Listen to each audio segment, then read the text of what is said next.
Hello again, everybody, and welcome back to 50 by 50, Whatever Happened to the Harvard Class of 1976. I'm Michael Conniff, your host, and as you might know by now, a member of the class. I am joined by Paul Saffo. Hi, Paul. Great to have you. Welcome aboard. Fun to be here. So, Paul, I'm going to have some fun with this, Paul, because Paul is one of the, if not the foremost expert on the future, and has been for decades. And I've actually known about you, Paul, for since I got out of college. I'll tell you about that in a minute. But Paul also got on just before the podcast. Said, "How was the reunion?" I said, "It hasn't happened yet," and I just find that to be so wonderfully ironic, given your focus on the future. I didn't even know it hadn't happened yet. So, Well, it takes a while for the stagecoaches to carry the mail out here to the west, yeah. and we're just a little behind. So Paul, thank you for doing this and for being a good sport. I remember you. You probably don't remember me, but I'm sure you don't remember me. But I was in New York in the early '80s. First at a place you probably remember called Link Resources. Remember Link? Oh, yeah. Yep. And then at NBC, working on a That, technology nobody can remember called teletext. And then I American. do remember when our paths crossed then, and that Yeah, was yeah. So, it so was I Richard Adler and Elliot Gold. right, right, and so Paul is closely associated with the Institute for the Future. He's also a Stanford professor, and I'm sure has a bunch, at least three or four other hats he can tell us about. But what I wanted to do in this case, because we sort of overlapped, not directly, but kind of, we were in the same space at the same time. I just wanted to prompt you a little bit by telling you that I was sitting there. I'd quit newspapers in 1979 because I thought they had no future. I had left the Boston Herald, and I was sitting there in my $38 a month rent-controlled apartment in Cambridge, and withholding the rent. So I had a little time to contemplate the future. So Power some, to the people. yeah, exactly. And I had been a labor union treasurer at the newspaper actually. But I'm just reading the paper. I'm just looking around, and I'm starting to see all these stories about personal computers and networks and narrowcasting and new kinds of cable. And so I went to New York to try to get it. There was no name for what I was looking. There was no name for it. So I went into New York. I went to New York looking for a job in interactive cable television. That was as close as I could get to what I was driving at. So this is literally just a year after, not even a year out of Harvard. What were you thinking, and how did you get into what became kind of a lifetime career for you, looking at the future? Well, I have Harvard to blame for it, and I do want to correct. I am no expert in this field. If being I am uncomfortable with the term futurist. I'm resigned to being called it. Yeah. Probably most accurately, you could describe me as a futurist with a past.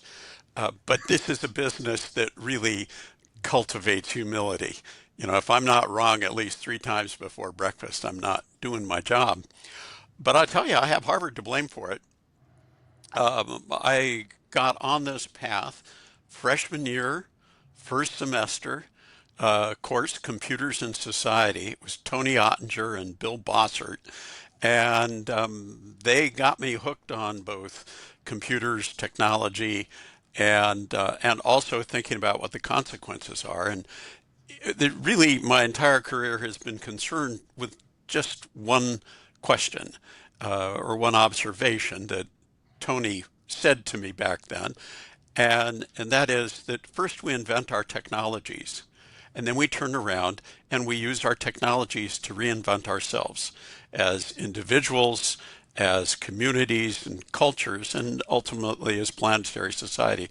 So the thread through all of my work since then has been looking at how do we invent technologies and what's the innovation process, and then how do we turn around and use the technologies to reinvent ourselves? And of course, at this moment in time, there's not much happening. It's I sit around drinking my coffee, think, well, what'll I do today? I'm sure we'll talk about AI at some point. Yeah, uh, yeah. you know, I'm gonna hold the line on AI for as long as I can in this podcast, but we're gonna get there. Um, we already had a podcast with Caroline Jones, who's an art history professor at MIT, and oh, she cool. dug down deep into AI in a very interesting way. Paul, what I'm really interested in is, so you blame Harvard. It was a course you took. But there must have been something when you grew up or in high school or that sort of predisposed you to getting, to going down this lifetime rabbit hole, essentially. Was there, was this something you could have, where are you from? And is this something you could have predicted? Well, I look back and there's some interesting approaches to it. So I was raised out here in California and surrounded by engineers and technology and all of that.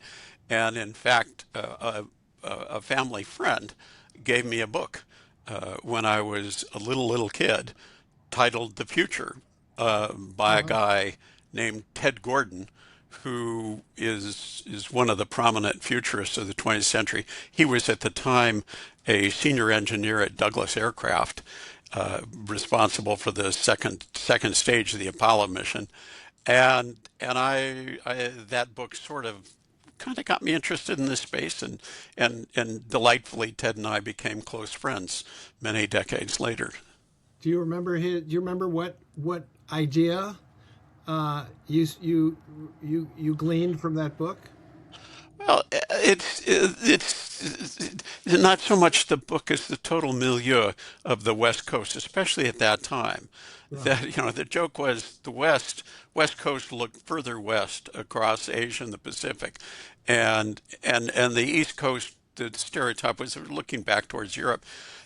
I just grew up in a space where it seemed like anything was possible. We were putting rockets into space, and technology was changing our lives, and so I just took it for granted that was how things were. Are I you mean, I was describing? so innocent when I went to Harvard. I remember my Oh, freshman wow. year, for God knows what reason, some of the clubs, what was the term, punched me or something. And I go to one of these things, and there's a guy wearing topsiders, and I just assumed that meant he was a sailor. And I could not understand why I didn't know anything about boats. Well, you know what? He probably was a sailor, so you weren't far from the truth. I don't think.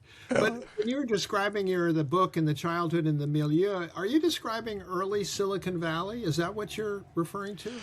Well, it's not just Silicon, it's the entire, it's aerospace in Southern California and Silicon Valley up here. Northern, That yeah. there's just a sense, in many ways, it's a culture that early on cultivated disrespect for the status quo and disrespect for authority. If we had more time, I could give you And some also like dramatic examples. conventional wisdom, right? Suspicion of conventional wisdom in the way things had always been. That as well, right? Yeah, well, I'll give you a very early example of if you've ever wondered why did movies start in Hollywood? And of course, the official story is you needed the sunlight because the lighting was not great. But this was invented by the brothers Lumiere in Paris, and then Edison developed the kinetoscope in New Jersey, and so why Hollywood? Well, turns out the theater owners in New York, when they saw this kinetoscope thing, they went, "Oh God, this is going to kill our plays and musicals and stuff." Sort of like, oh, newspapers are dead. And so they got on a boat and they went over to New Jersey and had a meeting with Edison to license his technology. And Edison was very happy to license it to him. Um, Edison was actually as big a jerk as Steve Jobs, maybe even slightly bigger. And the price he quoted to them meant they would make no profit. So they're on their boat heading back to Manhattan, and they think, what are we going to do? And they looked at each other and say, well, obviously, we're going to violate his patents and do it anyway. And so Oh, they wait, said, wait well, a we minute. better not do. Are you talking about AI now, or is No, I'm this talking about the kinetoscope, first same movies, but idea? yeah, like AI. We're going to And steal it. so what they did was they said, well, okay, we better not do it in New York. And they said, well, let's find a place with good lighting, but as far away from New York as possible. And they settled on Southern California. And Southern California had one non-obvious extra feature, and that was it was close to the Mexican border. And for the first year or two after they set up, and they were violating Edison's patents, they literally kept lawyers at Grand Central Station watching for Edison's lawyers heading on to trains to head west Oh, with the wow. logic they just hop across the border till things cooled off. So Wow. it's that kind of culture that, and it's true today. That's very much constantly. It's much better to ask for forgiveness than permission, and besides, don't bother asking for forgiveness anyway. Great story. Paul, I want to ask you, so you got bit by the bug or inspired by the course you described in computers to look into the future and looking into your own future. But that was one course at Harvard. What else, since we're a Harvard podcast, what else at Harvard kind of made you feel or pointed you in this direction? Well, it all absolutely fell into place, and it wasn't just Tony and Bill Bossert. It was Harvey Brooks and his technology assessment course. And I was in the anthropology department. So I was basically focused on studying from an anthropological perspective what was adaptations to technological change, and had the enormous good fortune of being in Evans Vogt's Chiapas program. So I spent summers down in southern Mexico, living in a community in Zinacantan, observing their culture change. I learned Maya. It's been very, actually, ironically, I still occasionally use what Maya I still remember because there are lots of Mayan immigrants here in Silicon Valley in, working for contractors. Um, and so, again, it was a focus on technology innovation as a cultural process and how do we adapt to it. So it was my whole Harvard tradition or experience really contributed to it. That's great. And so when you graduate, um, one thing, there was no path for this. That's how I would put it. I sometimes felt this way myself. Is that, in our class there were a lot of lawyers, a lot of doctors, a lot of people going to Wall Street, a lot of people who became professors, as you have actually. But essentially there was no path into a future at a time when, let's remember, the IBM PC came out in '82, Apple computer happened before that. So just as we're kind of getting into the mainstream, computers are arriving. I'm sure you wrote your thesis on a typewriter like I did. Um, Cool. computers had not arrived. So in a situation as a Harvard graduate looking at something that didn't quite exist yet, how did you formulate what to do next? How did you figure that out? Well, I will say that Harvard did give access to computers. I can I mean, remember. I'm talking about personal computers. Sorry. Yeah. So Go yeah, ahead. well, but they weren't quite there. I mean, I used a little so-called Wang, wasn't a personal computer, but it was a little standalone thing in high school. Oh, you Um, did. Yeah, that's and those, and I those are also great had word processors. Great word I had a processors. little technical background. I Yeah. was doing phone freaking in high school, and in fact, in freshman year, I had a rather awkward conversation with one of the deans. I was on this side illegal, but I was doing some phone freaking stuff, and I got a visit from AT&T security and the FBI, and was able to talk my way out of it. Of course, the great irony of that was decades later when I was on AT&T's technology board, um, somehow Mike Armstrong, then CEO of AT&T, got wind of this and would tease me about it in meetings. Oh, So I was kind of technically inclined. I also will get to AI, but a classic instance. So these days chatbots and ChatGPT are a big deal. My idea, it's amazing I had a social life because my idea of a hot date was taking my date down to the basement of the science center, sitting him in front of a terminal, and having him have a conversation with Eliza, the first chatbot designed by Joe Weizenbaum. Um, and that was also a moment in time when I discovered that, in fact, forget whether someday computers will definitively pass the Turing test. There are some humans who will not pass the Turing test. So I hope not including the women you dated. no, not him. Uh, I was, but anyway. So yeah, so I yeah. was, threaded through all of that. But Mhm. you're getting around to what did I do after Harvard? It's a really stupid story. I mean, I am basically a mutt dog academic. My senior year, I thought, gosh darn it, I do not want to become a goddamn academic. I want to be where the rubber meets the road on technology innovation. Um, and I lost the scholarship because of that, because Harvard had a policy that all the fancy scholarships would not go to lawyers. And I actually went to law school. Oh, I went to law okay. school twice and picked up 3 law degrees. I have an advanced. Why did you do that? Well, I thought this is the place where technology and culture intersect and change people's lives. And so I got the macro right, but the micro wrong. So my first degree was public international law. And well, one of my 2 degrees at Cambridge, public international law. And my focus was on deep ocean mining. So I Mm. was looking at the whole process of how are we opening up the ocean? What are the environmental impacts of mining for manganese nodules and like? And then I came back and got my degree at Stanford Law, and absolutely loved the law, and absolutely loved the fact that it was very practical. It really was where I could apply technology and the like. I was editor in chief of the International Law Journal at Stanford, Mm. and not coincidentally, we did a special issue on a subject, transborder data flow, which is highly relevant today, of course. And back then, when I announced a special issue, people looked at me like they kind of looked at me the way my dog looks at me when I talk to her. And that actually in my career has been an indicator that I'm working in the right spot. I That wanted if I say, here's what I'm working on, and people don't know what it is, they, this is it. Anyway, so long I, story short, what happened just was, could I jump in?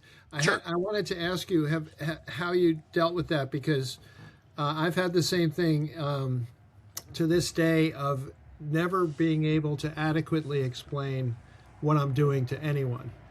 I mean, to this day, it's just how did how did you keep that from defining you?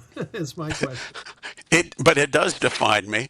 You know, here's the test. It doesn't bother me if people don't understand what I'm interested in. I use that and say, well, can I describe it better? It's when they see me and they cross over to the other side of the street, then I know I've gone too far. Okay, that makes sense. Forgive me for interrupting. So you got all these law degrees, which I didn't realize, and you're It puzzles people by why I would be teaching in an engineering school. That's why I don't talk about it. but you also but more to the point, you're out in California. You're within this Stanford orbit where a lot of this is happening. A lot of the new technology is happening.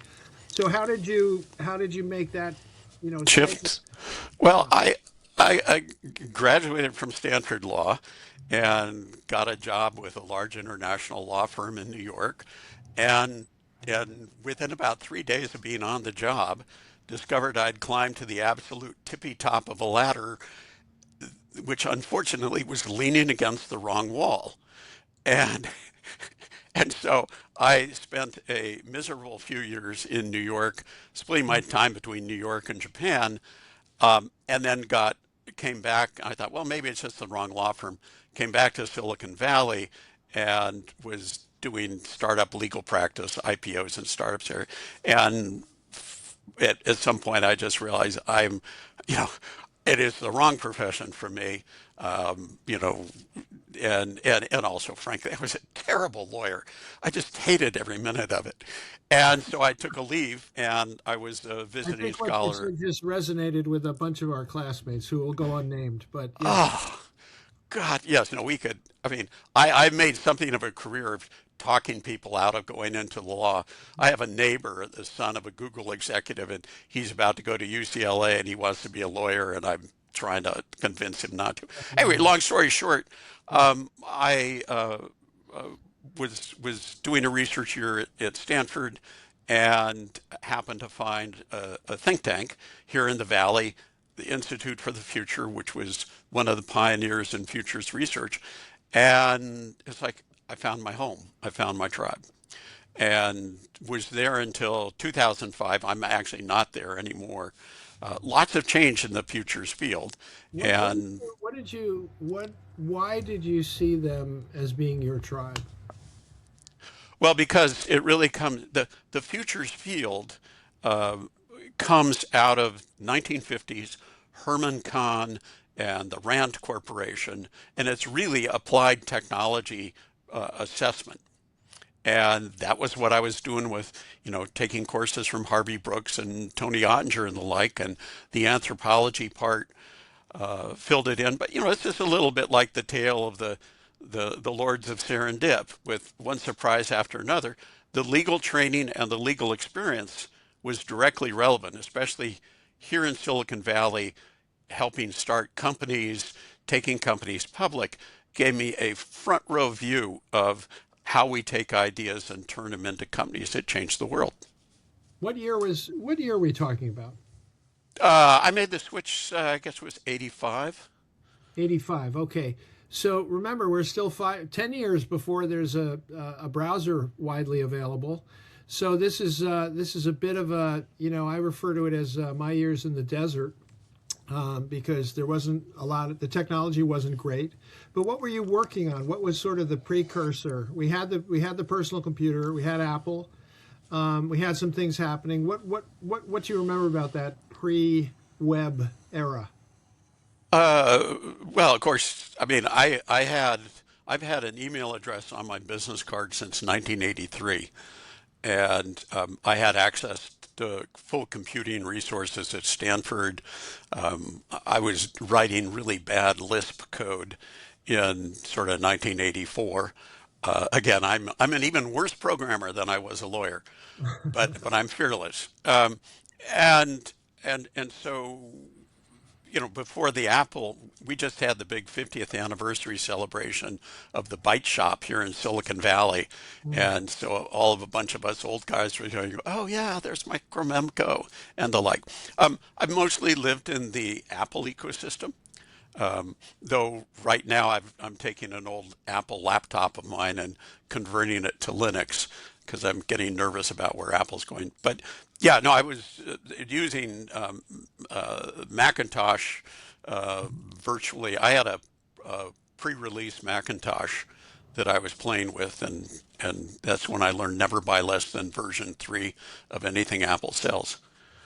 But What did you? So you must have. I'm guessing you had some interaction with Steve Jobs and I but got I had the shortest job interview in history with Steve Jobs. how did that go? He dismissed me in less than 30 seconds. It was great. What you got to tell the whole story. It can't take very Oh, long. there's not much more to it. And it was the early What days did he of, say that gave you the heave ho? oh, I think he said something like, well, that idea sucks, and walked away. You You remember know, the idea? no, I mean, you got to understand that you wouldn't be considered a friend of Steve Jobs unless he has abused you. Now, we were not friends. We were, I wasn't. I'm like not close, but yeah, it was classic Steve. So you were kind of immersed in this very early days of technology. As I mentioned before the web, I think that it's important for people to understand. The internet it's been around for a long time, since the 40s, right, with DARPANET. but it Oh, was no, well, so the ARPANET, so ARPANET was, this was an invention of the 70s. Packet switching was the mid 60s. And that's one of the nice things about Silicon Valley. You know, as a colleague of mine, Annalise Saxenian over at Berkeley likes to say, Silicon Valley only looks like it's spread out. It's actually packed very tightly together, and that's everybody bumps into everyone. So I became close friends with Paul Barron, who was one of the inventors of packet switching, and into the network of lots of folks. I just lost a colleague. He was 92, Peter Neumann, who was. It's one of these wonderful things. He was at Harvard sometime before us, and he was actually using the Aiken Mark V computer that by the time you and I got to Harvard was behind glass. And so a lot of what I was doing back then, and it's what made it essential to be in Silicon Valley, is before you have access to things like the World Wide Web, it's contacts with human experts that really matter. And we really had a privileged view here in the valley of what lay ahead. and what did I'm really curious. You're a futurist, so this is a very important moment in the history of technology. Silicon Valley is cranking, but there's some missing pieces. I'm curious if you saw the web coming. Well, you mean what Tim Berners-Lee did? Yeah. Okay, well, okay, first of all, did I, quote, see the web coming?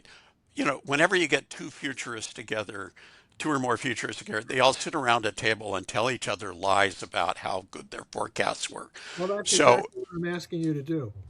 yeah, no, I'm not. I'm not falling on that trap. What we did have is so the web was an instantiation of hypertext. And, when I was in college, I read Vannevar Bush's famous essay in the July-August 1945 Atlantic Monthly, As We May Think. And he laid out the notion of what he called the Memex, which was an analog world attempt to imagine what a computer would be, or hypertext would be.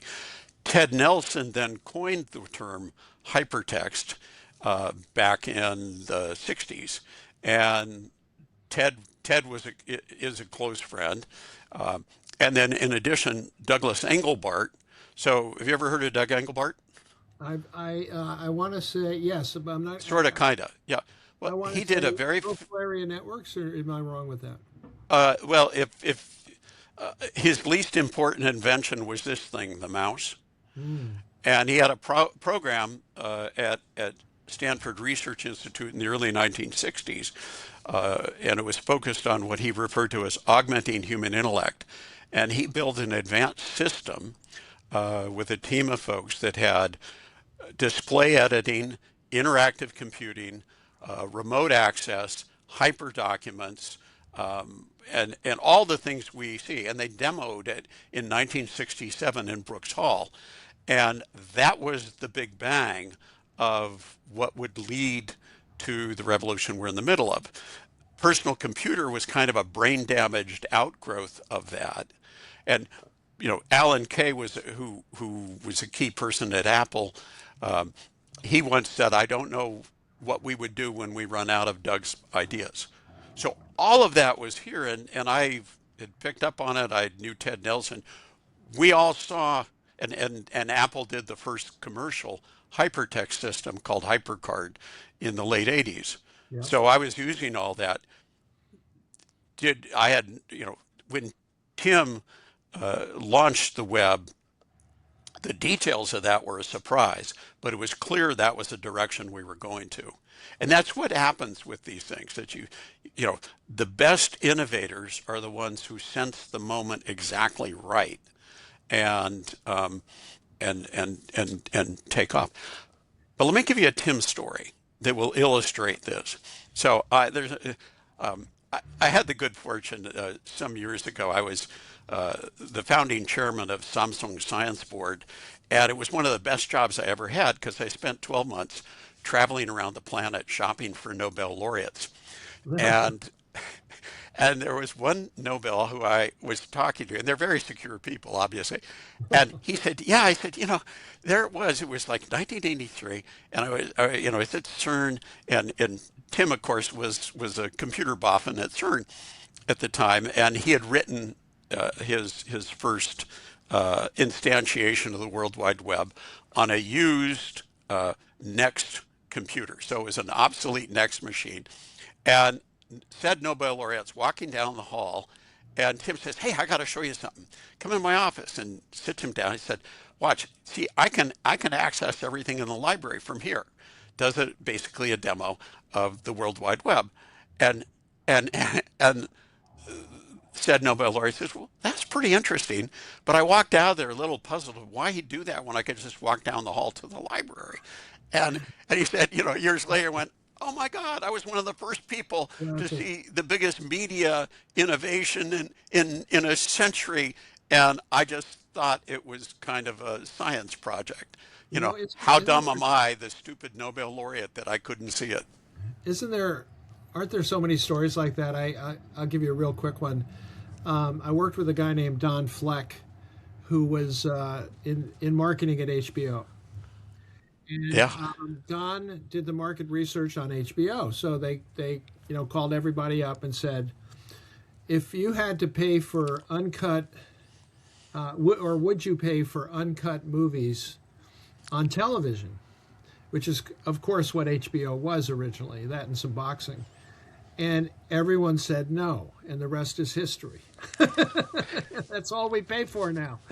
But Paul, I'm curious. So the reason I asked about the web in particular is that in my experience, I was very early at NBC, as I mentioned, and I spent almost my whole time there fighting about standards. You remember, Teledon,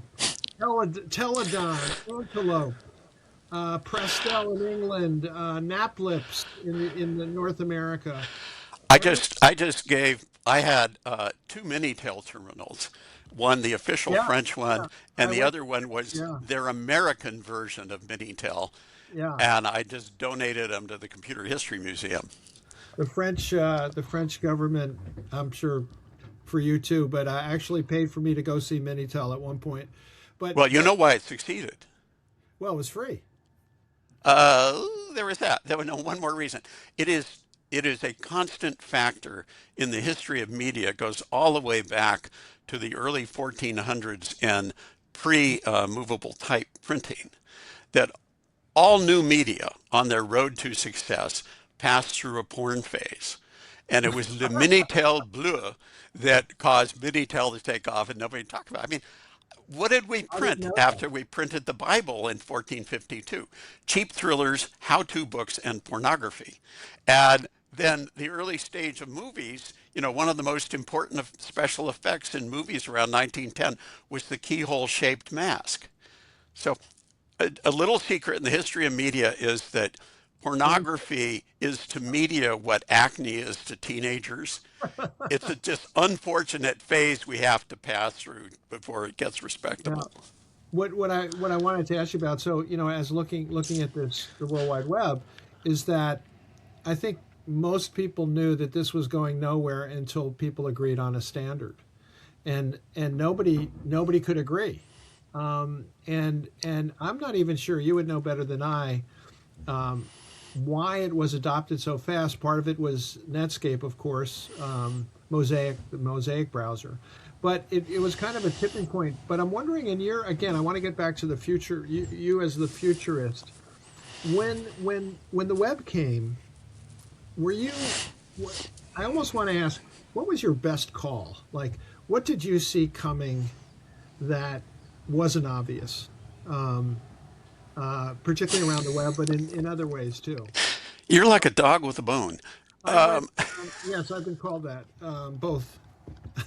Well, I would say I would not. I mean, Paul, I got part to of it. tell you though, honestly, you're a futurist. This cannot be a surprise question. I mean, we want to know, okay, what you did. We want to know, did Paul see the future? Right. Well, we should. If there's time, I can actually tell you how to look at the future, Oh, yeah. because it's not about predicting specific outcomes. the way I view it is mapping a cone of uncertainty and identifying possibilities. But we can get back to that. I'll also give I you like that. a couple of quick rules of thumb. If you have to ask about the future and you have no idea what happens, I'll tell you how to answer it. Anyway, in this case, the web, by the time, I mean, Tim was a complete surprise, but it was a complete surprise at a moment where we had already, for since 1989, been arguing in the Valley whether this would be the form of interactive CD-ROMs or it would be an online system. And, and so that was all happening already. So when Tim, and we had, remember HTML, there were a couple of other standards that were competing at the time, and it was watching what happened there, said, okay, this is taking off. And I remember that there was this key moment, it touches on your business, video text and like. Mark Andreessen got a call. He was a grad student at Illinois, I think. And Jim Clark gave him a call. And Jim had left Silicon Graphics. I think it's been a long time since I've thought about it. Invited Mark over. Jim was trying to start an interactive TV company, and he was going to convince Andreessen to join him. By the end of the weekend, Andreessen convinced him to dump that idea and get into what was the first web browser. As a forecaster, I look for indicators that the world's changed. I heard about that 2 days later. It wasn't even in the press. And I went, okay, the bit just flipped. This is going to take off like a rocket. Yeah, So amazing. admittedly, that's kind of a max headroom prediction of the Yeah, future. I figured it out 15 minutes in advance. there's a If you very did want something where I really did get it right, well. Can I um, just throw in sure. here that there's a very good book by Michael Lewis called The New Thing about Jim Clark, specifically about what he did next. But yeah, yeah. Yeah, Give me, give me the gist of Mike's stuff. His writing is brilliant, and he is as delightful as he is brilliant. And Jim Clark is one of the biggest assholes ever turn up in Silicon Valley. Um, almost he's kind of, in terms of being that a comes jerk. across. He's maybe 4 micro jobs. Yeah. So tell me give me a Oh bit. well, so you can look it up. I did a paper in the ACM. God, I think it's 97 or something, and it was sensors the next revolution, and looking at MEMS and stuff. And back then everybody's talking about connectivity. I said, no, the next big revolution is cheap sensors, because we're looking at AI then, and the like said, look, you put eyes, ears, and sensory organs on our computers, add some wheels, you have a robotics revolution. And that the really deeper revolution coming is computers. You know, remember, even with the web, there was this magical thing, cyberspace. But you looked at it through the porthole of your computer screen, and the machine had no idea what was going on this side. And the moment you add sensors, then the machines start invading our world and doing things for us, which is really the much bigger story of what's going on. AI is only a small part of that. It's adding capacities, but we're in a world of, if you look out, it's already happening. But in 50 years, you'll walk into a room, and it becomes a room. It becomes a world of smart effects. Everything has some rudimentary intelligence in it and an ability to account for itself and interact with the world.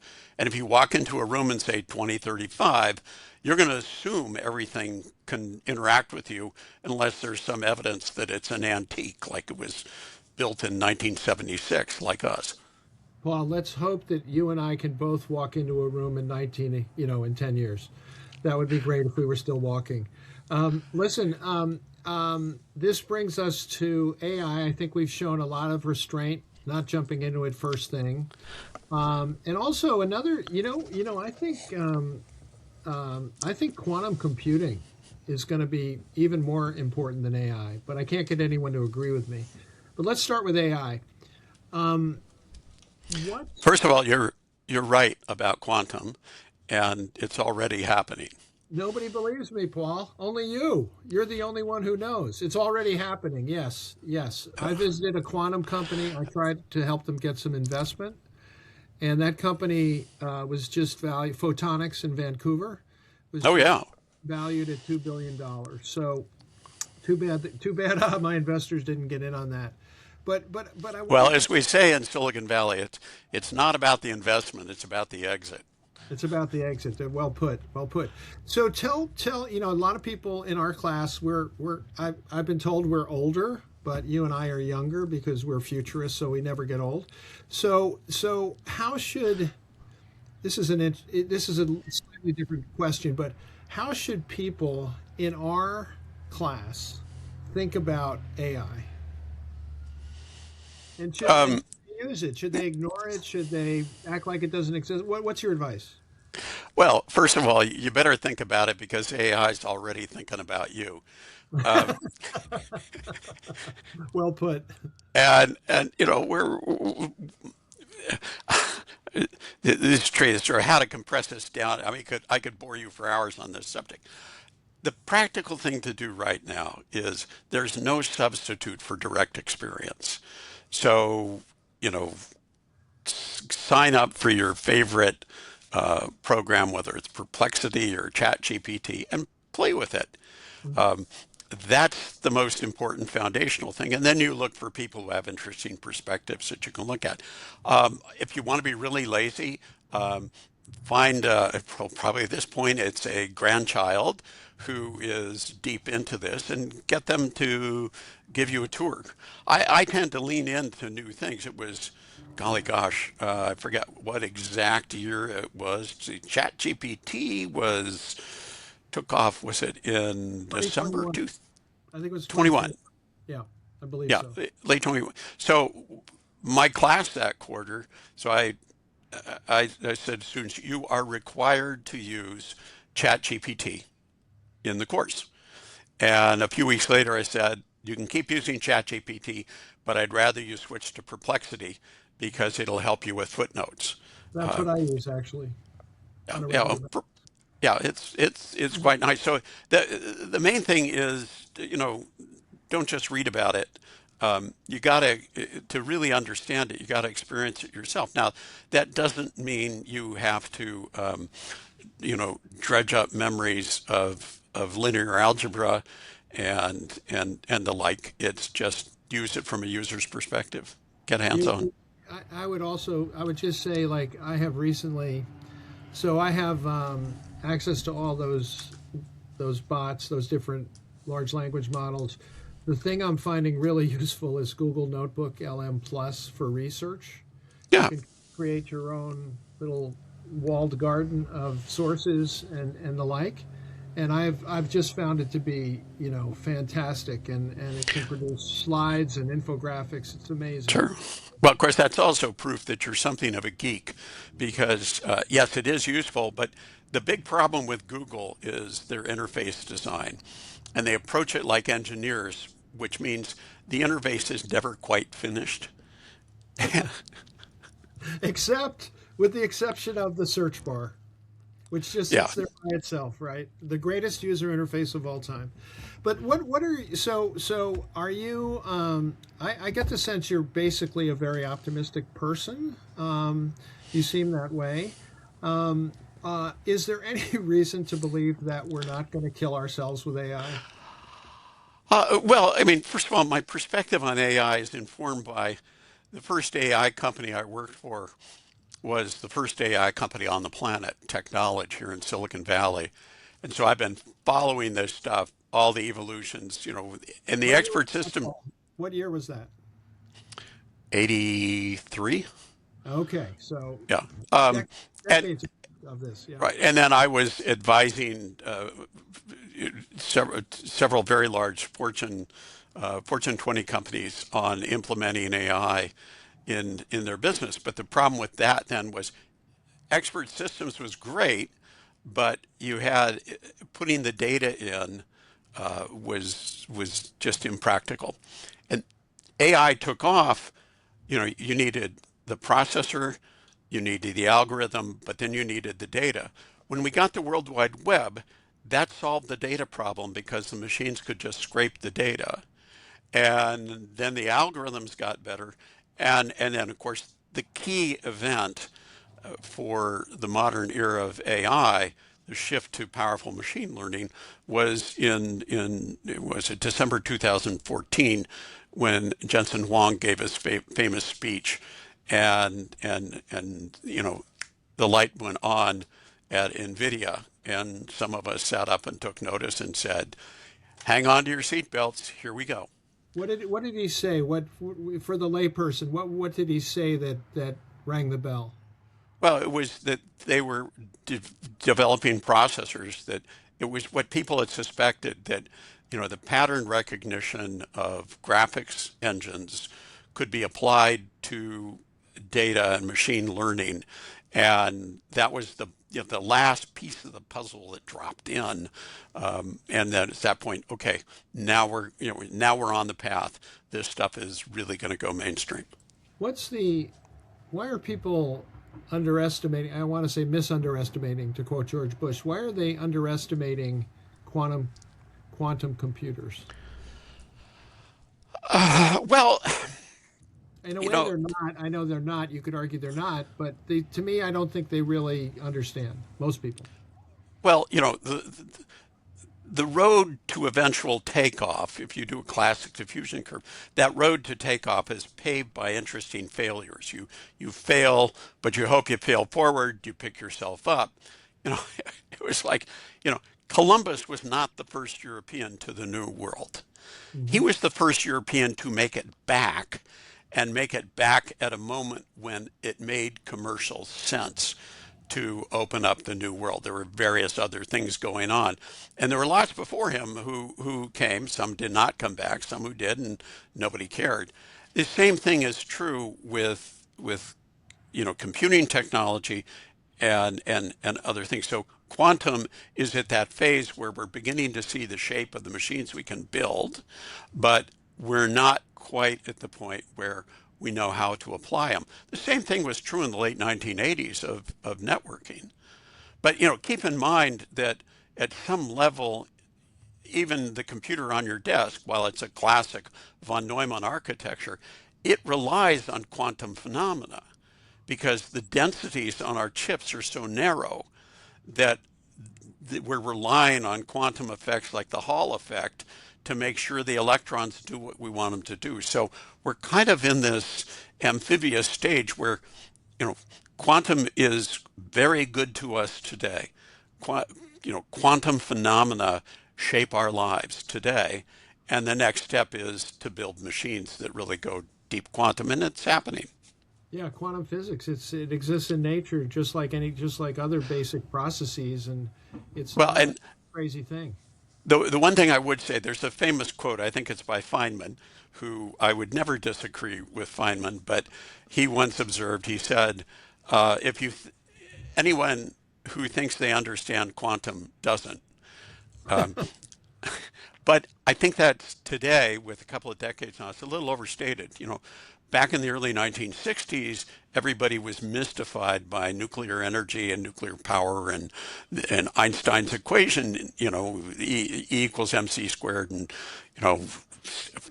admittedly, most people don't appreciate the photoelectric effect today, but all of that stuff is learned by grade school students today, and it all makes perfect sense. And the same thing is happening with quantum. Well, listen, Paul, you've been you're a font of wisdom. I love this. This is what happens in the podcast world. The next person has signed on 7 minutes early. Good. Don't worry about it, Michael. Well, let's decide what. So, what question should we ask him? John Harnett, you have intruded on our podcast here. Oh, you're welcome. Join us.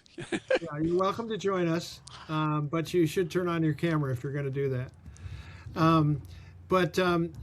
That's pretty funny. This happened a couple times before, and I got all panicking. I was like, just let him sit there. He can if he. Oh, this is great. This is good fun. Yeah.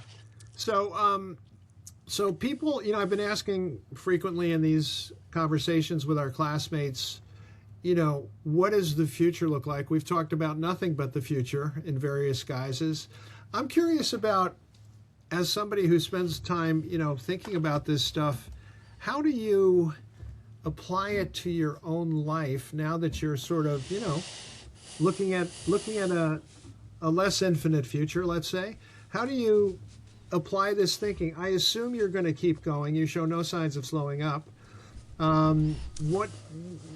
How do you apply this to everyday life, your everyday life?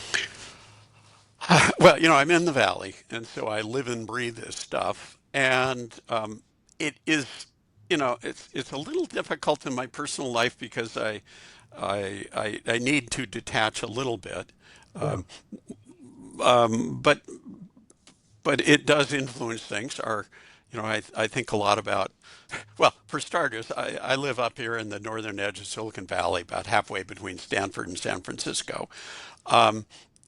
With in my volunteer activity for many decades was I was a member of one of our local sheriff search and rescue teams and a search and rescue management instructor, and so you'd think I'd be careful about risks, but we live on the edge of a canyon, less than a mile and a half from the San Andreas Fault. Um, the lower part of our property at several hundred feet below us is theoretically in a flood zone if a dam goes because of the fault. And we have lots of local wildlife, including deer mice, which means there's probably hantavirus on the property. So I live in a spot where I could get wiped out by an earthquake, surprised by a flood, get hantavirus from our local mice. I have at least three of the four horsemen of the apocalypse in our backyard. So the bottom line is you learn to live with uncertainty. And looking ahead, I mean, quite simply put, technology is the solvent leaching the glue out of our institutions, and it's accelerating at this particular moment. I'm on record back in 2005 in The Economist saying there was only a 50% chance the United States would exist as a nation by the middle of the century. Now I'm beginning to wonder if I was overly optimistic. Oh, But, we have the good fortune of living in this moment of vast change. I mean, I imagine this is what people felt like in Venice in 1502 as printing started taking off and the trade routes to China were getting disrupted. It is such an exciting time that you can't help but be optimistic. Now, admittedly, there's a downside. So I'm also I do a lot of policy stuff. There are moments when I say, yeah, this is great, but it kind of reminds me of the immortal words of John Jacob Astor, who, while sitting in the bar of the SS Titanic, was rumored to have remarked, "I know I asked for ice, but this is ridiculous." that's got to be apocryphal. But a great story. You're a great storyteller, Paul. Well, I think I love your optimism. I have found myself leached of some of my optimism by AI and by things like the toxicity of social media. I taught social media for 5 years, never saw that coming.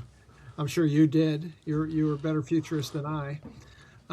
But I think it's a tough time in that regard. I would just, on that toxicity part, um, I can show you, and I'm sure you've seen them because they're historic documents, scholars in Venice in 1520 complaining of books of suspect origin and total strangers pushing books at them like bags of cats as they walked the canalways. At some level, everything has been going to hell for as long as anyone can Well, remember. And if God meant us to do anything, he would have done it himself. But somehow things get better. I think that if there is indeed nothing new under the sun, that's fine as long as the sun keeps shining. So, Paul, thank you so much for your time. Come to Reunion, for crying out loud. It's only 3 weeks away. It's in the future.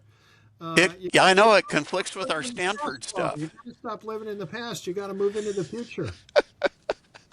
Cool. I'll All try. I'll right. keep that in mind. Thanks a million. Talk soon.